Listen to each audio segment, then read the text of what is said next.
కానీ నేను లైన్ లో ఉన్నానని చెప్పొద్దు. ముందు ఆయనతో మాట్లాడండి, తర్వాత నేను లైన్ లోకి వస్తా. హలో, ఏంటి బావగారు, మా చెల్లి ఫోన్ చేస్తే తీయడం లేదంట? నిన్ను రాయబారం చేయమందా? చెప్పు. ఫోన్ తీయను. ఏమనుకుంటుంది? నన్నంత ఆషామాషి అనుకుంటుందా, లేకపోతే బచ్చాగాడు అనుకుంటుందా మీ మేడం? హలో బాసు, మా మేడం అనకండి, మా చెల్లెమ్మ. బాసు గీసు అయితే మీకు బాస్ అవ్వాలి. రేయ్, ఎవర్రా బాసు? ఈ నందుగాడికి ఒక్కడే బాస్. నాకు నేనే బాస్. నాకెవ్వరూ బాసులు లేరు. అవునవును, ఇక్కడన్ని డాంబికలు పలుకుతారు, ఇంట్లో మొత్తం మేడమే కదా బాసు.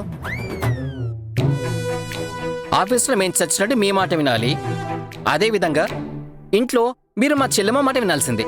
రేయ్, నేనా? నేను ఒకరి మాట వినడం ఏంట్రా? ఎవరైనా నా మాట వినాల్సిందే. ఏంటి, మీ మాట వినాల్సిందేనా? అవును, చచ్చినట్టు నా మాట వినాల్సిందే. ఇందాక 3 సార్లు ఫోన్ చేసింది, ఒక వాయిస్ మెసేజ్ పెట్టింది. ఫోన్ చేస్తున్నాను, లిఫ్ట్ చేయండి అని చెప్పి. మెసేజ్ చూసుకున్నాను, అయినా నేను తీలేదే. ఇది కాస్త శృతి మించడం లేదు? రేయ్, శృతి మించడం కాదురా, కావాలంటే లయ కూడా మించుతాను. అబ్బా, ఈ మధ్య పలుకులు మాత్రం బానే పలుకుతున్నారు. ఆ పలుకులేదో మీ ఆవిడతో పలుకొచ్చు కదా. ఏ, తనతో ఏంట్రా మాటలు? అవసరం లేదు నాకు. అవునా? నిజంగా అవసరం లేదా? రే, ఏంట్రా మిమిక్రీ చేస్తున్నావా? చెల్లెమా అంటూ తన వాయిస్తో మాట్లాడుతున్నావు. హలో, అన్నయ్య గారేమీ మిమిక్రీ చేయట్లే, నేనే లైన్ లో ఉన్నాను. రే రూతర్. ఎస్ బావగారు, నేను లైన్లోనే ఉన్నాను. రే, మధ్యలో ఆ వాయిస్ ఎలా వచ్చిందిరా? అదేదో నన్నే అడగొచ్చు కదా. నేనే లైన్ లో ఉండి మీతో కాన్ఫరెన్స్ పెట్టించా. రే రూతర్, నమ్మక ద్రోహి. రే కట్టప్ప. ఈ బిరుదులన్నీ నాకు తర్వాత ఇద్దరు గాని ముందు మా చెల్లెమ్మతో మాట్లాడండి మర్యాదగా. నేను ఎవరితోనూ మాట్లాడాల్సిన అవసరం లేదు. కట్ చేయమని ఫోన్. అన్నయ్య, ఇది భార్యాభర్తల వ్యవహారం. బావమర్దిగా మీరు చేయాల్సింది చేశారు. ఇక మీరు ఫోన్ పక్కన పెట్టేసి ఒక పావు గంట వేరే పని చూసుకోండి అన్నయ్య. ఈయన పని పట్టాలి. ఓకే చెల్లమ్మ. బావగారు, మీ పని గోవింద. ఇవాళ గురుణ్ణి బుక్ చేశా. మనోడికి నజబజ జజ్జరి, చెంపకమాలే, చెంపవాయ కొట్టేస్తుంది. రే రూతర్. హలో. రూతర్ అన్నయ్య లేడు, నేనే లైన్లో ఉన్నా. ఏంటి మీకు అంతిది? ఫోన్ చేస్తే తీయరా? మెసేజ్ పెట్టినా మెసేజ్ చూసుకొని కూడా రిప్లై ఇవ్వనంత మొండితనం ఏంటి మీకు? ఏయ్, నీతో ఏంటి నాకు మాటలు? నాతోనే మాట్లాడాలి, ఇంకెవరితో మాట్లాడతారు? పెళ్ళాం ఫోన్ చేస్తే తీయరా మీరు? అంత పొగరేంటి మీకు? ఏ, పొగరు గిగరు అనుకో. ఆ పొగరు వగరు అంతా నీకే, నాకు కాదు. నాకు పొగరా? ఫోన్ చేస్తే తీయని మీకు పొగరా, నాకు పొగరా? ఇదిగో, టూ మచ్గా మాట్లాడుతున్నావు. టూ మచ్గా కాదు, 10 మచ్గా మాట్లాడతా. మించిపోతే అంతకంటే మల్టిపుల్ గా మాట్లాడతా. ఏయ్, నీతో ఏంటి నాకు? ఫోన్ పెట్టేయ్. ఇదిగో, ఇప్పుడు గాని మీరు ఫోన్ పెట్టారంటే దాని తర్వాత కాన్సిక్వెన్సెస్ చాలా దారుణంగా ఉంటాయి. ఏంటి, ఏం చేస్తావు? ఇందాక మీరు ఫోన్ తీయకపోతే రూతర్ అన్నకి ఫోన్ చేసి కాన్ఫరెన్స్ పెట్టమన్నా. ఇప్పుడు కట్ చేశారనుకోండి, నెక్స్ట్ రూతర్ అన్నయ్యతో కాన్ఫరెన్స్ పెట్టించును. వాడు చేసినా నేను తీయనుగా. అది నాకు తెలుసుగా. మీరు ఫోన్ తీయరు కాబట్టి నేను నెక్స్ట్ చేస్తే డైరెక్ట్ గా మావయ్య గారికి చేస్తా, లేకపోతే అత్తయ్య గారికి చేస్తా. వాళ్ళని కాన్ఫరెన్స్ లో పెట్టమంట. అప్పుడేంటి మీ పరిస్థితి? ఇదిగో, ఇలా అతి చేస్తే బాగోచ్చు చెప్తున్నా. ఇది అతి అనుకోండి, ఏమైనా అనుకోండి, నేను ఇలాగే చేస్తానని మీకు తెలుసు. నేను ఉత్తునే ఏది బెదిరించును, ఇదే చేస్తా. మర్యాదగా కాల్ కంటిన్యూ చేయండి. అసలు ఏంటి నీ ప్రాబ్లం? ఫోన్ ఎందుకు తీలేదు? నాకు మాట్లాడాలనే ఉద్దేశం లేదు, అందుకే తీయలేదు. మీకు మాట్లాడే బుద్ధేకపోయినా నేను ఫోన్ చేస్తే తీయాలి. అది చెప్పడానికి నువ్వెవరు? నేనెవ్వరా? మీ భార్యని. భార్య అయితే మాత్రం ఫోన్ తీయాలా? తీయను నేను. చచ్చినట్టు తీయాలి. నేనసలు ఎందుకు ఫోన్ చేశానో తెలుసా? ఎందుకు?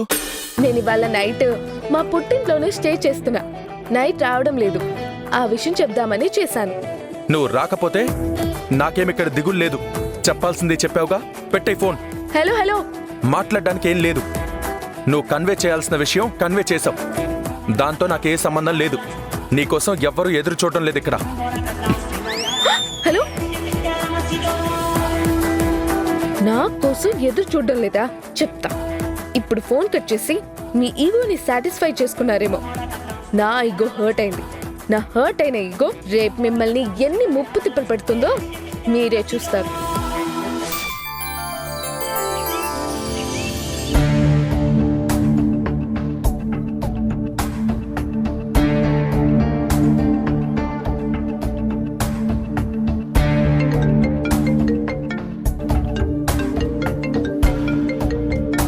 దేవకి, ఇదేంటి దేవకి, పొద్దు పొద్దునే ఆ వైదేహి ఫోన్ చేస్తుంది?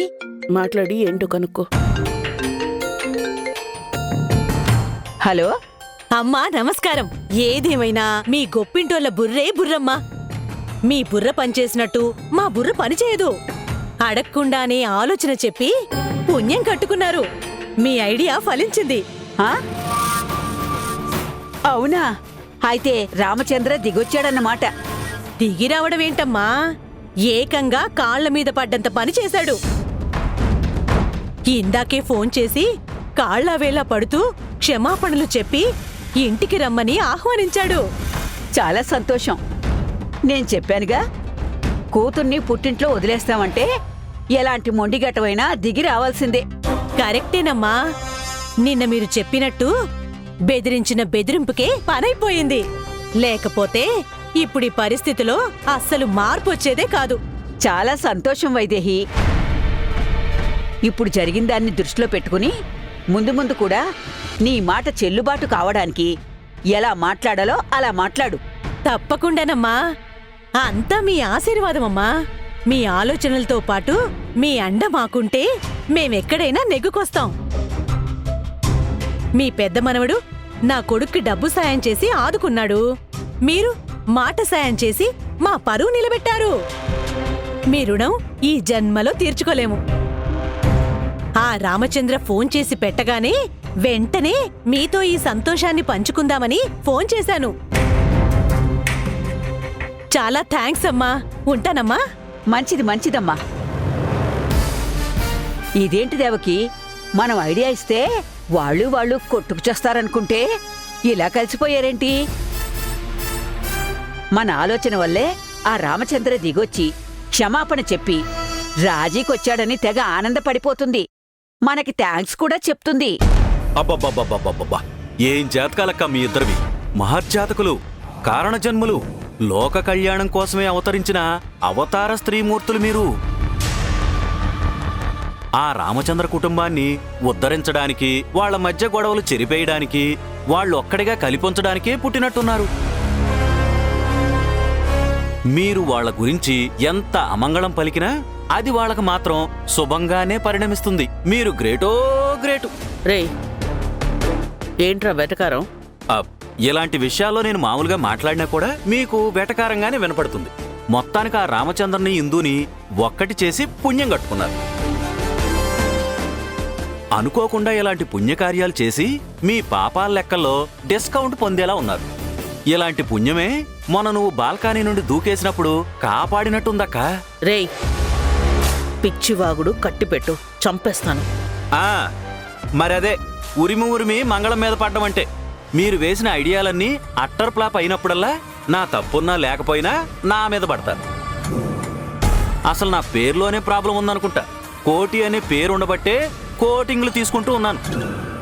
అమ్మా, వాడు నోరెత్తకుండా మూతి మీద 4 పీకు.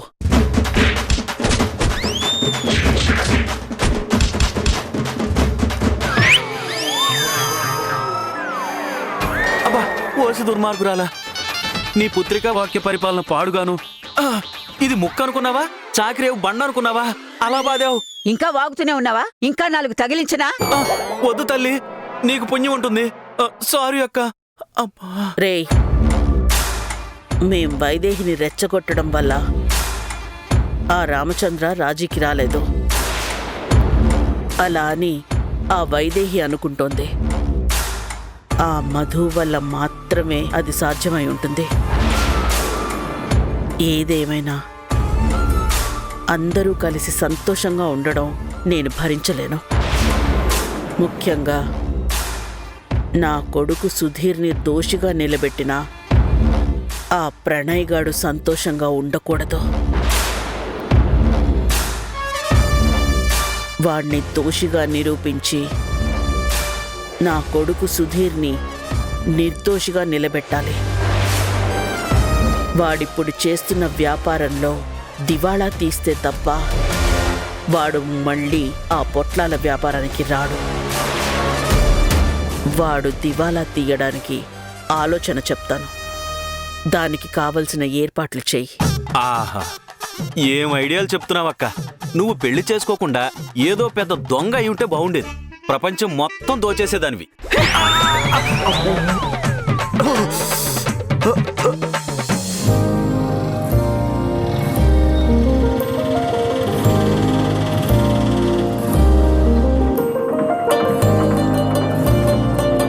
డబ్బులివ్వు. పదమ్మా పద.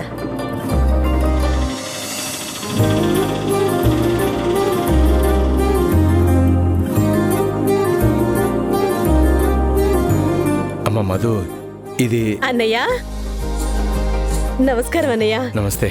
మీ నుండి పిలుపు రాగానే అసలు మాకు ఎంత ఆనందం వేసిందో మాటల్లో చెప్పలేను. చాలా సంతోషం అన్నయ్య.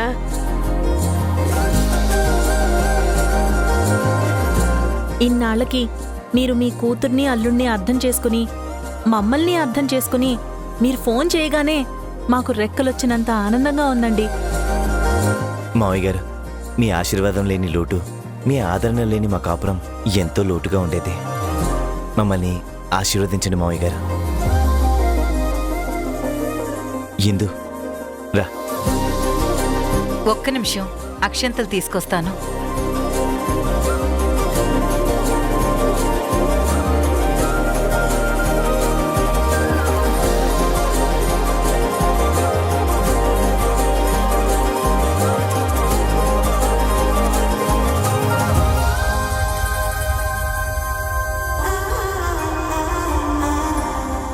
అక్క వెళ్ళండి.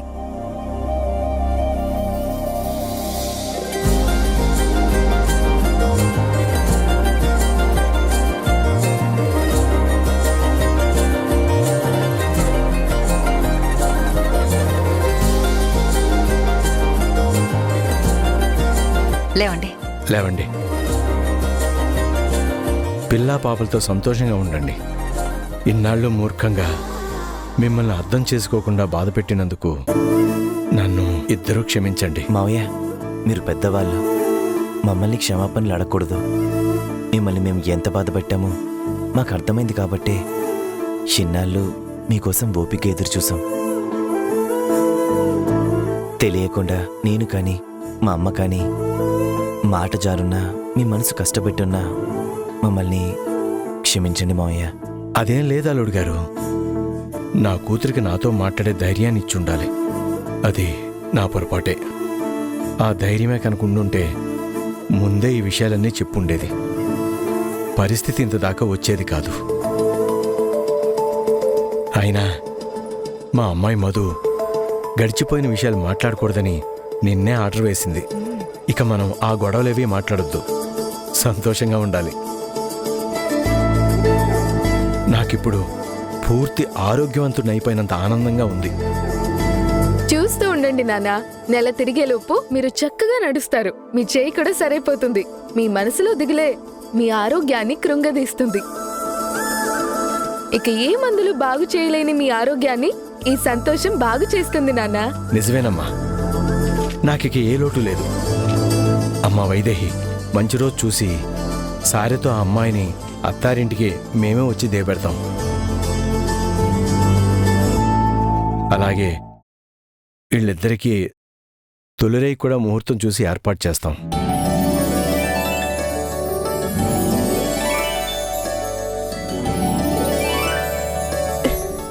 అక్క, అన్నయ్య గారు, మీరీ మాట అంటుంటే ఆ దేవుడే మీ నోటి వెంట ఈ మాటలు పలికిస్తున్నారన్నంత సంబరంగా ఉంది. చాలా సంతోషం అన్నయ్య గారు. మీరు జీవితాంతం ఇదే కోపంతో ఉండిపోతారేమో, పిల్లల భవిష్యత్తు ఏమైపోతోందనని చాలా బెంగగా ఉండేది. ఇంత త్వరగా అర్థం చేసుకుంటారని నేను అనుకోనేలేదు. ఇదంతా నా కూతురు మధు వల్లనేనమ్మా. తనే లేకపోతే నా తప్పుని నేను తెలుసుకునేవాణ్ణే కాదు. చాలా థ్యాంక్స్ అమ్మా. నేను మీ అక్కా బావల జీవితం గురించి భయపడి కాస్త నిష్ఠూరంగా మాట్లాడాను. నీ మనసును కష్టపెట్టాను. అదేది మనసులో పెట్టుకోకు. నీకు తల్లిలాంటిదాన్ని. భలేవారా ఆంటీ, మీరు మీ కొడుకు కోడలు గురించే కదా మాట్లాడారు. అది నేను అర్థం చేసుకోగలను ఆంటీ. చాలా థ్యాంక్స్ మధు. అలివిని, ఏంటి అందరు సంతోషంగా ఉంటే అలా చూస్తూ ఉండిపోయా? ఏం మాట్లాడవా? ఈ సంతోషంలో మాటలు రావడం లేదే. మిమ్మల్ని అందరినీ కళ్ళల్లో నింపుకుంటున్నాను. ఈ సంతోషం మీ జీవితాల్లో ఎప్పుడూ వెలుగుతూ ఉండాలి. తప్పకుండా సంతోషంగా ఉంటాం. నానా, మీరు మాటలో పడి మీ అల్లుడికి కూతురికి నోరు తీపి చేయడం మర్చిపోయారు. వైదేహి ఆంటీ స్వీట్స్ ఏవో తీసుకొచ్చారుగా, నాని చేతికివ్వండి. మీ అబ్బాయికి కోడలికి నోరు తీపి చేస్తారు. ఇవ్వమ్మా.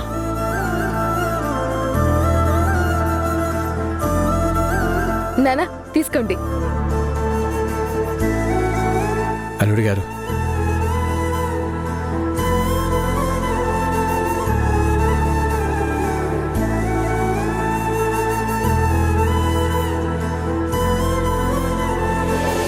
ఓకే, ఇప్పుడు చాలా హ్యాపీగా ఉంది. మనసు నిండుగా ఉంది. ఇప్పుడు నేను బయలుదేరుతాను. అలివేని, వెళ్ళొస్తాను. అలాగేనే. వీలైతే రోజూ ఏదో ఒక పూట వస్తూ ఉండు. నువ్వుంటేనే మాకు కొండంత బలం. వస్తుంటానులే. నానా, నువ్వు జాగ్రత్త. అమ్మా, వెళ్ళొస్తా. అక్క, బాయ్. ప్రణయ్ బావ గారు, వెళ్ళిరానా మరి? థ్యాంక్ యూ మధు గారు. భలేవారు బావ మీరు. ఆంటీ, వెళ్ళొస్తాను.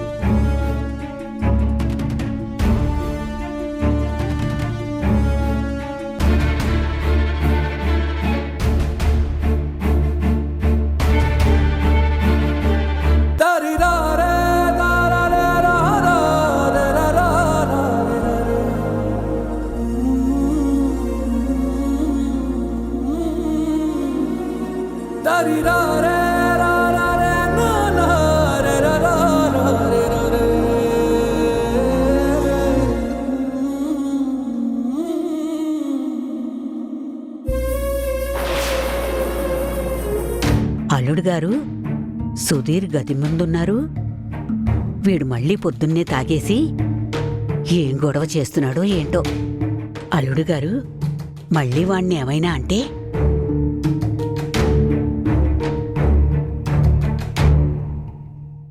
అల్లుడు గారు, ఏ తెల్లవారుజామునో వాడు నిద్రపోయి ఉంటాడు. మీరేం అనకండి, నేనే నిద్ర లేపుతాను. వద్దతయ్య, వాణ్ణి నిద్ర లేపొద్దు. లేస్తే వాడు మళ్ళీ తాగుతాడు. వాడంతటా వాడు లేచేంత వరకు నిద్రపోనివ్వండి. కనీసం ఆ రకంగా అయినా ఆ వ్యసనానికి దూరంగా ప్రశాంతంగా ఉంటాడు. లేస్తే వాడు ఆరోగ్యంతో పాటు మనసుని పాడు చేసుకుంటాడు. అందరినీ బాధ పెడతాడు. వద్దు, వాణ్ణి వదిలేయండి. ఎప్పుడు లేస్తే అప్పుడే లేవనివ్వండి.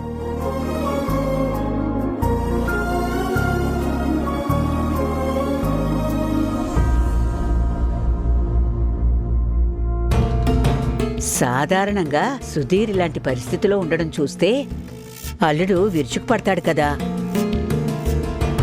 ఈరోజేంటి వాణ్ణేమీ అనకుండా వెళుతున్నారు? ఆశ్చర్యంగా ఉందే.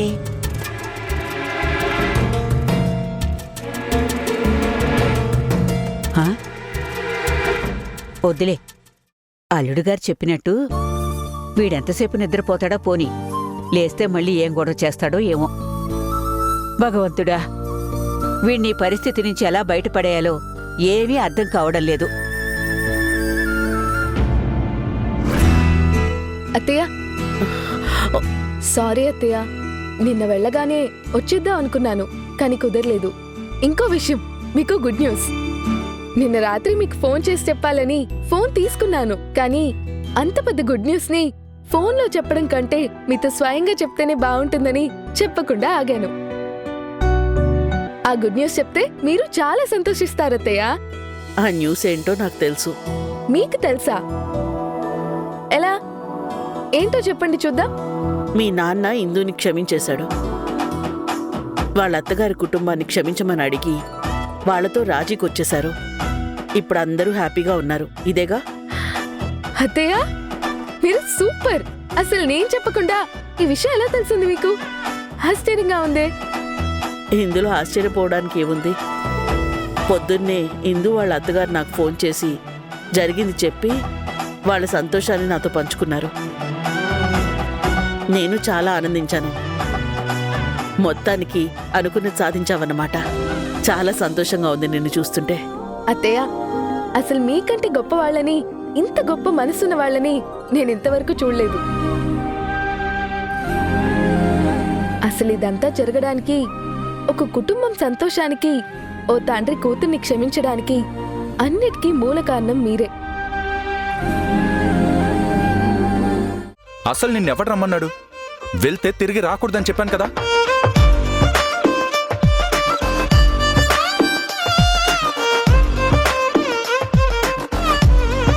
ఇది నా మొగుడిల్లు, నా ఇల్లు, నా ఇష్టం. నేను వస్తాను, నా మొగుడుతోనే ఉంటాను.